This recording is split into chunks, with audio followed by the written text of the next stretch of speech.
सर्वांना नमस्कार. अमर मानसी या लव्ह स्टोरीचे 2 एपिसोड यापूर्वीच अपलोड केलेले आहेत. कृपया ते सर्व एपिसोड ऐकण्यासाठी आपल्या चॅनलला भेट द्यावी. आज सकाळी सकाळी उठून मानसीनं तिचं आवरलं. मागच्या बागेत जाऊन फुलं घेऊन आली देवपूजेसाठी आणि पोर्चमध्ये रांगोळी काढून त्यात रंग भरत होती. आणि इतक्यात दारासमोर गाडी येऊन थांबली. त्यातून अमर खाली उतरला. तिचं त्याच्याकडे अजिबात लक्ष नव्हतं. ती रांगोळी काढण्यात खूप मग्न झाली होती. आणि आज तो घरी येणार हे तिला माहीतही नव्हतं, किंवा तिनं या एका महिन्यात कधी त्याचा विषयसुद्धा काढला नव्हता. आईचा फोन आला तेव्हा अमर आलिशाजवळच होता आणि तिनंच त्याला घरी जा म्हणून सांगितलं होतं. एकीकडे घरी आई मानसीकडे जा, तिच्याशी संबंध वाढवण्यासाठी फोर्स करते म्हणून तो आलिशाकडे गेला होता, आणि इकडे आलिशासुद्धा त्याला पुन्हा मानसीकडेच ढकलत होती. पण अमरचं मन आलिशामध्येच अडकलं होतं. आलिशा तयार नव्हती, नाही तर त्यानं तिच्याशी आत्ताच्या आत्ता लग्न केलं असतं. पण ती खरंच एक चांगली मुलगी होती आणि म्हणूनच अमरला ती खूप आवडायची. तिला घर बांधून ठेवायला आवडायचं. नाती जपायला ती पुढाकार घ्यायची. आता त्याला पाठमोरी मानसी दिसली. ओले केस पाठीवर सोडले होते तिनं आणि पिवळ्या रंगाची साडी घातली होती. 1.5 महिना झाला होता त्यांच्या लग्नाला. दोघांनाही वेळ हवा होता. मुळात हे नातं इतकं भावनिक गुंतागुंतीचं होऊन बसलं होतं की दोघेही फार अवघडून गेले होते. मानसीला अजून आलिशाबद्दल माहिती नव्हती, आणि जरी माहीत झालं तरी ती अमरला जाब विचारू शकत नव्हती, कारण ती त्याच्या आयुष्यात अपघातानं झालेली बायको म्हणून आली होती, आणि असे अपघात विसरणं फार अवघड असतं. आणि अमर तिला न पाहता तिला डावलून पुढे निघाला. त्याची तिरकी नजर रांगोळीवर पडली. खरंच सुंदर काढली होती तिनं रांगोळी. मग अमरनं समोर पाहिलं आणि समोर बघण्याच्या नादात त्याचा पाय रांगोळीच्या डब्याला लागला. सगळी रांगोळी एका फटक्यात विस्कटली. इतकी सुंदर रांगोळी काढली होती मानसीनं, आणि मानसीचा करारी बाणा उफाळून आला. आणि ती चिडून पण नाराजीने समोर कोण आहे हे न बघताच म्हणाली, काय कळतं की नाही, सगळी मेहनत वाया गेली ना माझी अर्ध्या तासाची. आणि असं म्हणतच ती वर बघू लागली आणि तिला दिसला अमर. तशी ती चपापली आणि शरमून खाली मान घालून उभा राहिली. तिच्या अंगाला आता कंप सुटला होता. त्याला असा अचानक समोर पाहून ती थोडी घाबरली आणि नाराज झाली होती. तिला पुन्हा दडपण यायला लागलं. आणि अमर तिचं ते बोलणं ऐकून तसाच आत निघून गेला. तसा तिनं सुटकेचा निश्वास सोडला आणि पटपट रांगोळी भरली. आधीची पुसलेली, दुसरी साधीच पण सुंदर रांगोळी काढली आणि रूममध्ये जाऊन बसली. ती बाहेर आलीच नाही. अमर आला आणि आई बाबांना भेटला.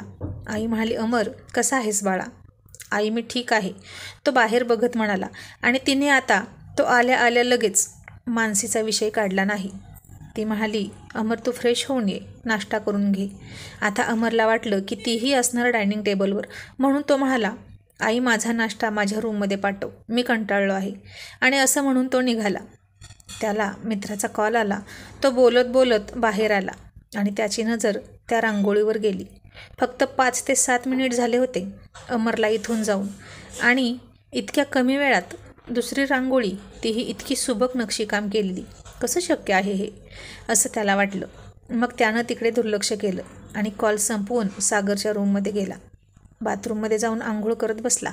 त्यालासुद्धा खूप छान वाटत होतं इतक्या दिवसांनी घरी येऊन. इकडे आईनं मानसीला हाक मारली. आता तिला माहीत होतं की आई का हाक मारत आहे. ती नक्कीच अमरकडे पाठवणार म्हणून ती आलीच नाही बाहेर. संकोचून हाक ऐकून न ऐकल्यासारखं केलं तिनं. मग आईच तिच्याकडे गेली आणि म्हणाली, अगं किती हाका मारल्या तुला मी? हो का आई? अहो मी बाथरूममध्ये होते म्हणून नाही ऐकू आलं मला, असं ती म्हणाली. आई म्हणाली, अमर आलाय आणि त्याला नाश्ता त्याच्या रूममध्ये हवा आहे, तू नेऊन दे. आणि ती दचकून म्हणाली, मी का? दुसरं कोणीतरी देईन ना. आई तिला समजावत म्हणाली, मानसी मला माहीत आहे तुझ्या मनात काय आहे, पण आता तू त्याची बायको आहेस, कळलं? तूच त्याची कामं करायची. इथून पुढे जा आणि नाश्ता दे त्याला. ती म्हणाली, पण त्यांना नाही आवडणार, ते चिडले तर? आई म्हणाली, त्याला आवडो अगर न आवडो, आता हाच तुझा धर्म आहे, पत्नी धर्म, आणि तो तू पाळ. कुणीतरी एक पाऊल पुढं टाकलं पाहिजे की नाही? पुरुषांना राग कमी व्हायला वेळ लागत असतो, म्हणून तर ते कठीण हृदयी म्हणून ओळखले जातात. आपलं तसं नसतं. बायकोनेच भरकटलेल्या नवऱ्याला घरचा रस्ता दाखवायचा असतो आणि त्याला प्रेमाच्या धाग्यानं बांधून ठेवायचं असतं. मानसी समजूतदार होती. तिनं हे सगळं स्वतःहूनच केलं असतं. जर तिचं लग्न नॉर्मल इतरांसारखं असतं तर. पण हे लग्न नॉर्मल नव्हतं.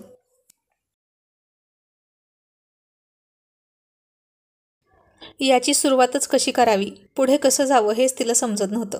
मग शेवट तर काय होईल काय माहीत. इतरांच्या दृष्टीने ते दोघे फक्त नवरा बायको होते, एक स्त्री आणि एक पुरुष. पण त्या दोघांसाठी मात्र त्यांच्या मनात वेगवेगळ्या फिलिंग होत्या एकमेकांबद्दल. पण आता तिचा नाईलाज झाला होता आणि ती धडधडत्या हृदयानं त्याच्या रूममध्ये गेली. तो महिनाभर नव्हता तरी पण ती या रूममध्ये आली नव्हती. आज पहिल्यांदा आली होती आणि तिची नजर सगळ्या रूमवरून फिरत होती. भिंतीवर सागरचे फोटो होते. घरात इतरत्र कुठेही सागरचा फोटो नव्हता, पण त्याच्या रूममध्ये मात्र त्याच्या आठवणी म्हणून ते फोटो तसेच ठेवले होते.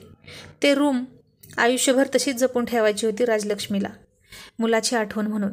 आणि सगळ्या वस्तू कदाचित त्याच्या आवडीच्या असतील. आणि तिला त्याची आठवण यायला सुरुवात झाली.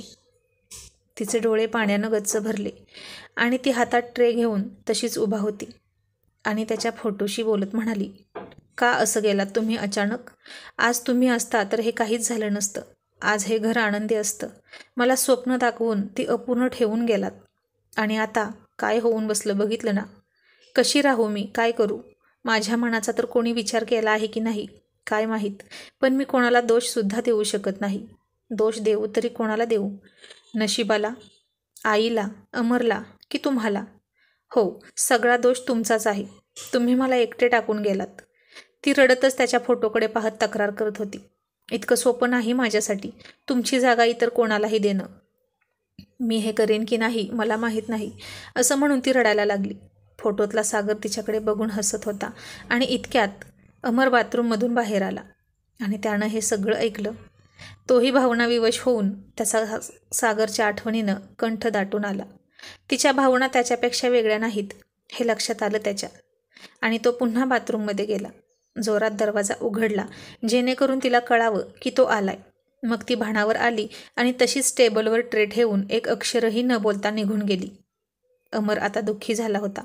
नाश्तासुद्धा त्याच्या घशाखाली उतरेना. खरंच यात तिचा काही दोष नव्हता, पण शिक्षा मात्र तिला भेटत होती. अमर तर राग व्यक्त करत होता, चिडत होता, आलिशाकडे जाऊन भावना व्यक्त करत होता. ती त्याचा आधार होती, पण मानसी मात्र आतल्या आत कुढत जगत होती. तिची घुसमट होत होती अमरसारखीच. हे लग्न म्हणजे अमरचा तिच्यावर केलेला उपकार असं तिला वाटत होतं. त्यात प्रेम नव्हतं की कोणती भावना नव्हती. आज सागरसोबत तिचं लग्न झालं असतं तर ती किती आनंदी असती. त्या लग्न झालेल्या दिवसापासून ती एकदाही हसली नव्हती. तीच काय, घरात कोणीच हसलं नव्हतं. मग थोड्या वेळाने आई आली आणि म्हणाली, अमर तू नाश्ता नाही केलास? तो म्हणाला, आई तू तिला का पाठवलं माझ्या रूममध्ये? मला माहीत आहे तूच पाठवलंस तिला माझ्या रूममध्ये. ती स्वतःहून आली नाही. अमरला आई म्हणाली, अमर ती बायको आहे तुझी. तुझ्यावर आणि तुझ्या रूमवर, तुझ्या प्रत्येक वस्तूवर तिचा हक्क आहे. अमर वैतागून म्हणाला, आई पुन्हा तेच तेच नको ना बोलू. हे बघ तू आम्हाला जवळ आणण्याचा प्रयत्न नको करूस, ते शक्य नाही. दादाचा फोटो पाहून तिला किती त्रास झाला माहीत आहे का तुला? आई म्हणाली, अमर तुला तिचा त्रास दिसला ना बाळ, मग तिला कोण सावरणार तुझ्याशिवाय? सांग बरं. आता तू तिचा नवरा आहेस, 7 जन्माचा सोबती. तिचं सर्वस्व तू आहेस आणि तुझं सर्वस्व ती असायला हवी. अमर अगतिक होऊन म्हणाला, आई तुला कसं सांगू अगं, मी त्या दृष्टीनं नाही पाहिलं तिला. मी त्या जागी फक्त आलिशाला पाहिले आहे. आई म्हणाली, मग तुझी दृष्टी बदल अमर. आणि आलिशा तुझा भूतकाळ होती, तुझा वर्तमान काळ मानसी आहे. सागर असा अचानक गेला नसता, सगळं सुरळीत असतं तर कदाचित मी सुद्धा आलिशाला माझी सून करून घेतली असती, तुझी बायको म्हणून स्वीकारलं असतं. प्रेमविवाह करणं काही चूक नाही हे मी तुम्हाला आधीच सांगितलं होतं. पण अमर नशिबात काय वाढून ठेवलं हे कोणालाच माहीत नसतं रे. कदाचित आलिशाऐवजी मानसीच तुझ्या नशिबात आहे. तू का तुझा हट्ट सोडत नाहीस आणि आहे ती परिस्थिती स्वीकारत नाहीस? तिला त्रास देऊन, तिच्याकडे दुर्लक्ष करून तिचे हाय नको घेऊ बाळा. तिच्या अश्रूंना वेळीच थांबव. ते फक्त तुझ्या हातात आहे. जा तिच्याकडे, तिला आधार दे. तू केलेलं लग्न तिच्यावर उपकार नाही हे तिला कळू दे. आणि सागर पुन्हा म्हणाला, आई जर मी आलिशाचाच हट्ट धरून बसलो तर आलिशासुद्धा माझं नशीब होऊ शकते. पण अमर आता तुझं लग्न झालंय, आई चिडून म्हणाली. अमर म्हणाला, आई हे अपघातानं झालेलं लग्न आहे, तू घडवून आणलेलं लग्न आहे. आई ऐक ना. तो आईचा हात हातात घेऊन तिला समजावत म्हणाला. खरंच या लग्नाला दोघेही सुखी नाही ग आम्ही. आई म्हणाली, अमर, सुखी आणि दुःखी राहायला तू तिच्याकडे गेला तरी आहेस का? आणि अमर म्हणाला, तेच ना आई, तिच्याकडे जाण्या अगोदरपासूनच मी दुःखी आहे. माझं मन दुःखी आहे. अशा वेळी मी तिला कसा स्वीकारू? अमर, प्रयत्न तरी करशील की नाही? आई म्हणाली. अमर म्हणाला, आई, प्रयत्न करायलाच तर माझं मन घाबरत आहे. आई म्हणाली, अमर, तू तिच्याकडे बायको म्हणून पहा मनापासून, बघ तुलाही ती आवडू लागेल. अमर म्हणाला, आई, पण मी आधीपासून आलिशाकडे बायको म्हणून पाहतो, त्याचं काय? म्हणून मी एक निर्णय घेतला आहे. आई त्याच्याकडे शंकेनं बघत म्हणाली, काय निर्णय घेतला आहेस तू? तो आईला समजावत म्हणाला, हे बघ आई, आम्ही दोघं घटस्फोट घेतो. म्हणजे ती तिच्या नवीन आयुष्याला सुरुवात करेल, दुसऱ्या कोणासोबत तरी, आणि तिलाही अवघड वाटणार नाही. आणि आईनं त्याचा हात झटकला. ती चिडून म्हणाली, हे काय बोलतोयस तू अमर? अरे, लग्नाच्या 5 मिनिट अगोदर तिचा होणारा नवरा देवाघरी गेला म्हणून लोक तिला नाही नाही ते बोलत होते. आयुष्यभर पांढऱ्या पायाची म्हणून तिच्यासोबत कोणी लग्न केलं नसतं, म्हणून मी तिला माझ्याच घरात सून म्हणून आणली. आणि आता वरून घटस्फोटीत असं लेबल तू तिला लावायला निघालास? मग तिच्याकडे आत्महत्या करण्याशिवाय दुसरा कुठलाच पर्याय नसेल. दुसऱ्या कोणाबरोबर सुखी संसार सुरू करण्याचा विषय तर लांबच राहिला. आणि तिच्या मनाचं काय? किती वेळा तिनं तिचं मन बदलायचं? आधी सागर, मग तू, आणि पुन्हा भलताच कोणीतरी. अमर, हळवी आहे रे ती खूप. ती इतर मुलींसारखी नाही. तिलाही तुझ्या इतकाच धक्का बसला आहे या लग्नाचा. हे तू स्वतः तुझ्या कानानं ऐकलं आहेस. आणि आता अमर शांत झाला. आई म्हणाली, खबरदार अमर, जर तिच्याशी तू या विषयावर बोललास तर. भलेही ती तुझी बायको नाही होऊ दे, पण ती आयुष्यभर माझी सूनच राहील. असं म्हणून तिनं त्या रूममधून सागरचे सगळे फोटो काळजावर दगड ठेवून काढून टाकले. अमर म्हणाला, आई, राहू दे ना दादाचे फोटो. आणि ती म्हणाली, जो या जगात नाही त्याच्यामुळे जे आहेत त्यांना त्रास नको व्हायला. अमर फक्त थक्क होऊन तिच्याकडे पाहत होता. त्याची आई खरंच खूप धीराची होती, करारी होती, हे त्याला माहीत होतं. पण इतकी? हे आज कळलं. आणि ती म्हणाली, मला वाटतं तू तिच्याशी बोलावंस अमर. मी तुला जबरदस्ती केली तर तू पुन्हा घर सोडून निघून जाशील रागवून. बघ, तू विचार कर. आणि ती सगळे फोटो घेऊन गेली आणि तिच्या कपाटात ठेवून पदराने डोळे पुसले. मानसीसुद्धा रडत होती. तिची जखम पुन्हा उघडी झाली होती. पण अमर मात्र नाहीच गेला तिच्याकडे. तो विचार करत होता की यातून बाहेर कसं पडायचं. घटस्फोट घेण्याचा विचार करावा का? पण आई तर अजिबात ऐकणार नाही, म्हणून तिलाच बोलावं लागेल आणि माझी बाजू समजावून सांगावी लागेल. कदाचित मानसीला सुद्धा हे पटलं तर ठीकच आहे. संध्याकाळी बोलू असं म्हणत तो कंपनीमध्ये गेला. आणि आता कंपनीमध्ये त्याला आलिशा भेटली.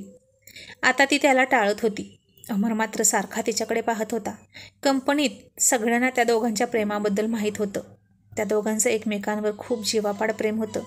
त्यांचे मित्रमैत्रिणीसुद्धा हीच चर्चा होती. लंच ब्रेकमध्ये त्यानं आलिशाला गाठलं आणि म्हणाला, आलिशा, तू का अशी वागतेस माझ्यासोबत? आलिशा म्हणाली, अमर, कुठे काय, मला खूप कामं आहेत. आलिशा, तू अजूनही चिडलीस का माझ्यावर? आलिशा म्हणाली, अमर, आपण आपल्या पर्सनल गोष्टी इथे नको डिस्कस करूया प्लीज. अमर म्हणाला, मग संध्याकाळी भेटशील? नाही अमर, मला माझ्या मैत्रिणीच्या बर्थडे पार्टीला जायचं आहे. असं म्हणून ती निघून गेली. इकडे दिवसभर मानसी दार लावून बसली होती, न खाता पिता. तिला सागरची खूप आठवण येत होती. फार थोडी ओळख झाली होती, पण खूप चांगला पती होऊ शकतो तो, हे तिला समजलं होतं. पहिल्या भेटीत 1-2 वेळा फोनवर बोलणं झालं होतं त्या दोघांचं. मितभाषी लाजळ होता, पण तिचा आदर करत होता. मानसीची तब्येत लग्न झाल्यापासून खूप खालावली होती. राजलक्ष्मी तिच्या खाण्याकडे लक्ष देत होती, पण ती आतून खंगत होती. आणि त्यात आज तर पुन्हा सागरच्या आठवणीने ती व्याकुळ झाली होती. आणि संध्याकाळी तो आला. त्यानं तिचा दरवाजा वाजवला. तिनं दार उघडलं. त्याला पाहून जरा दचकली. तो आज पहिल्यांदा तिच्याशी बोलत होता. मला थोडं बोलायचं आहे, असं म्हणून तो दरवाजात उभा राहिला आणि ती मागे सरकली. खाली मान घालून उभा राहिली, त्याच्याकडे पाठ फिरवून. त्यानंही पाठ फिरवली आणि म्हणाला, मला असं बोलायचं होतं की ते आपल्या दोघांसाठी फायद्याचं ठरेल. अमर अडखळत बोलला, आपण घटस्फोट घेऊया. माझं एका मुलीवर प्रेम आहे आणि मी तिच्याशिवाय जगू शकत नाही. मला तिच्याशीच लग्न करायचं आहे. हे लग्न एक अपघात समजून आपण विसरून जाऊ. तुम्ही तयार आहात ना? ती काहीच बोलत नव्हती. त्यानं थोडा वेळ वाट पाहून मागं पाहिलं तर ती चक्कर येऊन जमिनीवर पडली होती आणि तो फार घाबरला. त्यानं आईला हाक मारली. आई धावत आली आणि म्हणाली, काय झालं अमर? अमर म्हणाला, काय माहीत, मी फक्त बोलायला आलो होतो. आणि तिला चक्कर आली. आई म्हणाली, अमर तू काय बोलला तिच्याशी? ते ऐकून तर तिला चक्कर नाही ना आली. आणि अमर गप्प बसला. तोही घाबरला. खरंच घटस्फोटाचं नाव ऐकून तिला चक्कर आली का? मग आई म्हणाली, अमर तिला उचलून बेडवर ठेव. तरी तो गप्प बसला, हल्ला नाही. आणि आईनं आणि मोलकरणीनं तिला उचललं. आई रागात त्याला म्हणाली, इतका कठोर हृदयी कसा असू शकतोस तू? तू नक्की माझाच मुलगा आहेस ना? माझाच अमर आहेस ना? असं म्हणून तिने डॉक्टरला फोन लावला आणि अमर खाली मान घालून त्याच्या रूममध्ये गेला.